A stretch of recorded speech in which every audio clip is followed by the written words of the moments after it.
안녕하십니까 여러분. 신기방기 산업안전기사 저자 한예누자리도입니다. 자, 오늘은 2021년 필답형 2회차 해설 강의에 들어가겠습니다. 자, 1번 연삭기 덮개 시험 방법 중 연삭기 작동 시험에 관한 사항이다. 가로 안에 알맞은 내용을 쓰시오. 좀 자주 보던 문제죠 여러분들. 자, 이거는 좀 쉽게 풀 수 있어요. 연삭 숫돌과 덮개의 접촉 여부. 탁상용 연삭기는 덮개, 워크레스트 및 뭐뭐의 부착 상태에 적합한 여부죠. 조정편. 이거는 자주 보던 문제라서 좀 쉽게 풀 수 있었던 문제인 것 같습니다. 자, 다음 문제 넘어갈게요. 자, 3번 문제 넘어왔습니다. 건설업의 산업안전보건관리비를 구하시오. 이 문제를 보시면 처음엔 어려워 보이겠지만은 계산식만 알면 충분히 풀릴 수 있습니다. 일단 먼저 설명해 드리면 오른쪽 화면을 먼저 보실게요. 대상액이 5억 미만 또는 50억 이상일 때는 안전관리비는 대상액 재료비 더하기 직접 노무비의 가로 닫고 비율입니다. 그 대상액이 5억 이상 50억 미만일 때는 안전관리비는 대상액 가로 열고 재료비 더하기 직접 노무비 곱하기 비율 더하기 기초액입니다. 자, 이 문제를 익히게 보면 헷갈릴 수도 있겠죠. 자, 이거를 식으로 한번 풀어볼게요. 자, 발주자의 재료비를 포함한 안전관리비입니다. 자, 안전관리비 아까 설명했다시피 재료비 25억 들어갔고요. 강급 재료비죠. 재료비가 들어가기 때문에 3억. 그리고 직접 노무비 10억입니다. 10억.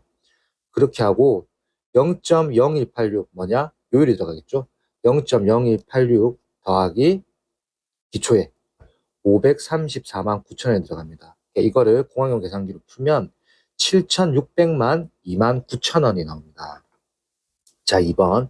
발주자의 재료비를 제외한 안전관리비는 식이 곱하기 1.2가 들어가겠어요. 자, 이거 풀어볼게요. 자, 재료비를 제외한 거 있죠. 강급 재료비 3억을 제외할게요. 25억 더하기 10억 재료비랑 직접 노무비가 들어갔죠. 곱하기 0.0186 더하기 기초에 534만 9천원 들어갔어요. 그러면 7,044만 9천원이 나오게 됐습니다. 그런데 위에 식을 보다시피 여기서 포인트를 한번 줘야겠네요. 1.1을 곱해야 된다고 했죠. 안전관리비 곱하기 1.1은 7,044만 9천원 곱하기 1.1 했을 때 8,453만 8,800원이 나옵니다. 그런데 여기서 1에 대한 계산값과 2에 대한 계산값 중에 더 작은 값이 산업안전보건관리비가 된다는 거예요. 그렇기 때문에 계산을 했을 때 7,602만 9천원이 산업안전보건관리비가 되는 겁니다. 그리고 여기에 나오시는 표를 한 번 더 표시해 드릴게요. 해당 표를 여러분들이 아마도 필기 때 보셨을 겁니다. 필기 때는 간단하게 외우고 갔겠지만은 이것도 문제 자체가 어려워 보일 수도 있겠지만은 이 부분도 계산식을 넣을 줄 알고 재료비랑 직접 노무비 그리고 넣고 빼고 1.1 곱하고 이런 부분을 정확하게 정리해 두신다면 이 문제는 충분히 풀 수 있는 문제였다라고 보시면 되겠습니다. 자, 넘어가겠습니다. 자, 4번. 산업안전보건법령상 사업주가 근로자에게 실시해야 하는 안전보건교육 중 관리감독자 정기교육의 내용을 4가지 작성하시오. 나왔습니다. 자, 관리감독자에 대한 정기교육입니다. 자, 보시죠. 첫 번째, 산업안전 및 산업재해 예방에 관한 사항. 자, 이거 가로의 내용이 있습니다. 화재 폭발 사고 발생 시 대피에 관한 사항을 포함한다. 두 번째, 또 산이죠. 산업보건 및 건강장애 예방에 관한 사항. 자, 이거에서는 지금 문제가 중요한 거냐면 산업보건 쪽의 내용에서 가로의 내용이 추가가 됩니다.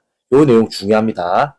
읽어보시면 폭염 한파 작업으로 인한 건강장애 발생 시 응급조치에 관한 사항을 포함한다라고 작성하시면 되는데 중요한 거는 관리감독자 정기교육과 채용식 교육의 내용은 틀립니다. 여러분들 이게 같은 산업보건에 관련 내용이지만 가로가 들어가는 내용이 있고 가로가 들어가지 않는 내용이 있습니다. 그 내용에 대한 차이는 교재를 보시면서 정리하시면 될 듯합니다. 자, 넘어가서 3번 산업안전보건법령 및 산업재해보상보험제도에 관한 사항. 4번 직무 스트레스 예방 및 관리에 관한 사항. 5번 직장 내 괴롭힘 고객의 포원 등으로 인한 건강장애 예방 및 관리에 관한 사항. 6번 위험성 평가에 관한 사항. 그렇기 때문에 암기법 직직위입니다. 직직위. 제가 여기서 강조해드린다면 여기서 두 번째 산을 강조해 드릴게요. 네, 이 내용에서는 가로의 내용이 또 있기 때문에 그러니까 어느 내용에서 가로의 내용이 포함되고 어느 내용에서 가로의 내용이 포함되지 않는지에 대한 차이는 꼭 구별을 해 놓으셔야 합니다. 자, 넘어가겠습니다. 자, 5번. 하인리 재구성 비율 1대 29대 300의 법칙의 의미에 대해 설명하시오. 자, 중상또는 사망 1회, 경상 29회, 그리고 무상해 사고 300회입니다. 이것도 역시나 여러분들 필기 때 많이 봤던 내용일 겁니다. 필기 때 눈으로 봤지만은 시기에 넘어왔을 때는 전체로 쓰실 줄 알아야 됩니다. 왜? 주관식이기 때문이죠. 잘 외워두십시오. 자, 넘어가겠습니다. 자, 6번. 차량용 하역 운반기계 등에 사용하는 작업의 작업 계획서 내용 두 가지를 쓰시오. 유명한 암기법이죠. 해차라는 암기법입니다. 암기법. 해차. 자, 암기법. 해당 작업에 따른 추락, 낙하, 전도 협착 및 붕괴 등의 위험 예방 대책. 차량계 하역 운반 기계 등의 운행 경로죠. 경로 및 작업 방법. 자, 이 내용은 현직에서도 차량의 하역 운반 기계 작업 계획서를 작성할 때 그대로 다 들어가는 내용이에요. 저도 역시나 현직했지만은 현직에서 차량의 하역 운반 기계의 작업 계획서를 작성할 때 해당 내용은 다 집어넣고 있습니다. 그래서 역시나 이게 법령이겠지만은 여러분이 현장에 가시면 현장에서도 그대로 쓰이는 부분이 잘 외워두시면 좋을 것 같아요. 자, 이건 별표 하나 쳐놓을게요. 별표 2개 들어가겠습니다. 자, 7번. 다음 사업장의 연천 인율을 구하시오. 자, 사업장이요. 연간 요양 재해자 수는 8명이었고요. 연간 근로자 수는 400명이라고 합니다. 그럼 그대로 식만 넣으면 되겠네요. 연평균 근로자 수분의 연간 재해자 수 곱하기 10의 3승이죠. 그러면 10 그대로 표현하면 되겠죠. 400분의 8 곱하기 10의 3승 곱하기 1000이 되는 거겠죠. 그래서 답은 계산기로 푸시면 돼요. 20이 나옵니다. 간단하게 풀 수 있었던 문제입니다. 이 정도의 계산식은 충분히 외워야 한다고 생각을 합니다. 자, 넘어가겠습니다. 자, 8번. 공기 중에 아스틸렌이 70%, 클로로벤젠이 30% 존재한다. 다음 표와 같은 조건에서 혼합 기체의 공기 중 아세틸렌의 위험도와 폭발 한계를 구하시오라고 나왔습니다. 자, 먼저 식을 보실까요? 자, 폭발 한계는 L1분의 V1 더하기 L2분의 V2 더하기 L3분의 V3 쭉쭉쭉 나가는 거죠. LN의 VN 그리고 그 분의 100입니다. 이거를 그대로 그냥 풀면 되죠. 여기 대입만 되는 거예요. 먼저 풀어볼게요. 아세틸렌 나와 있죠. 2.5 볼륨 퍼센트. 그럼 2.5가 들어가는 거고요. 그리고 아세틸렌은 70이라고 불러줬죠. 70%. 그럼 70 그대로 넣는 거고요. 그리고 클로로벤젠은 1.4 볼륨 퍼센트. 그럼 1.3분의 클로로벤젠이 30%죠. 30 분의 100. 그대로 보시면 1.96 볼륨 퍼센트가 됩니다. 근데 여기서 중요한 거는 아세틸렌의 위험도와 폭발 한계를 구하라고 했죠.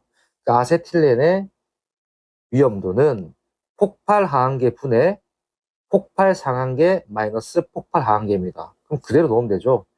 2.5 분의 81 빼기 2.5가 되는 거겠죠. 그럼 이걸 그대로 푸시면 31.4가 나옵니다. 그러면 이거는 문제가 풀렸네요.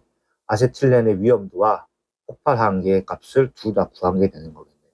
절대 어렵게 생각하지 마세요. 식 그대로 넣어서 대입을 해보시면 충분히 풀 수 있는 문제입니다. 산한기라는 시험은 계산식에 대한 계산 문제가 나왔을 때 엄청 어렵지는 않습니다. 충분히 문과를 졸업하신 분들도 풀 수 있는 문제니까 계산 문제 어렵다고 포기하지 마시고 쭉 풀어보시기 바랍니다. 자, 넘어가겠습니다.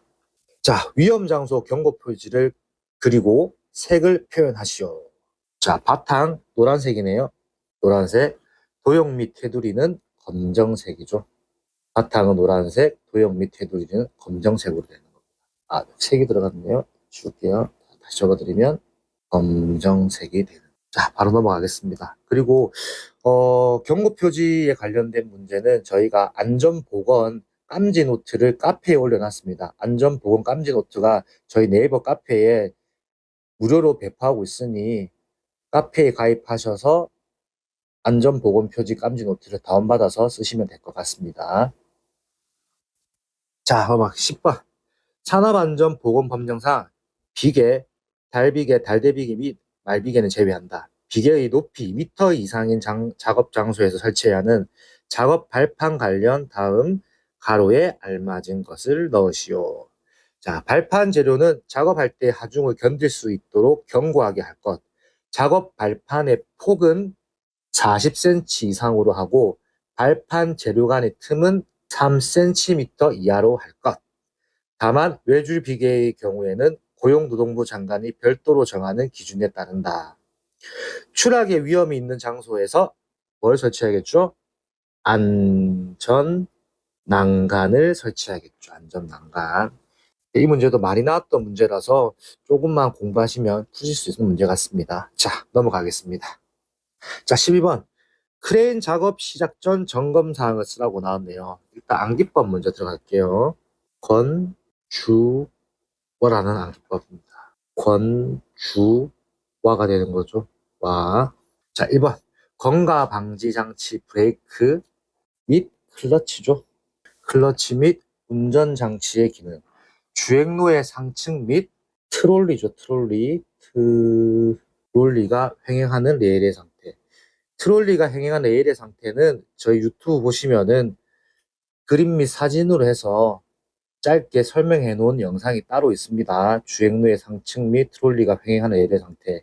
이 부분도 저희 유튜브에 나와 있으니까 참조해서 보시면 될 것 같아요. 자, 다음 3번. 와이어 로프죠. 와이어 로프가 통하고 있는 곳의 상태. 그래서 이건 암기법이 뭐라?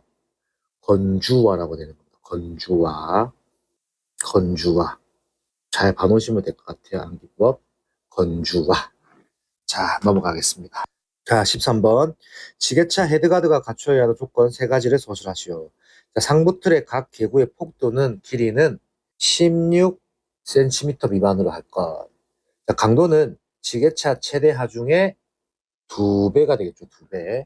4톤이 넘으면 4톤을 한다에 해당하는 등 분포 정하중에 견딜 것. 운전자가 앉아서 조작하거나 서서 조작하는 지게차의 헤드가드는 한국산업표준에서 정하는 높이 기준의 이상일 것. 좌식은 0.903m, 입식은 1.88m입니다. 이것도 필기에서 많이 보던 문제인데 이제 실기로 넘어왔을 때는 다 적으실 줄 알아야 합니다. 자, 넘어가겠습니다. 자, 14번. 충전 전류 성간 전압에 대한 접근 한계 거리를 쓰시오. 자, 380V 30cm가 되는 거죠. 1.5kV는 45cm, 6.6kV는 60cm, 22.9kV는 90cm입니다. 자, 여기서 중요한 거는 뭐냐면 23년도 2회차 때 충전 전류 성간 전압에 대한 접근 한계거리 문제가 새로운 형태로 나온 문제가 있습니다. 그 문제는 신기반기 교재에 집필되어 있고 이런 형태로만 나오는 게 아니 조금 변형돼서 나오는 문제가 있으니 그 문제를 정확하게 구별해 놓으셔야 합니다. 그리고 이걸 외우는 방법도 암기표로 저희가 교재에 집필해 드렸으니 암기표를 참고하시어 이 문제를 틀리지 않도록 준비하시면 될 것 같습니다. 자, 오늘도 긴 강의가 끝났습니다. 2021년 필답형 2회차 해설 강의를 종료하도록 하겠습니다. 저는 신기반기 산업안전기사 저자 한혜윤이자 리더였습니다. 감사합니다.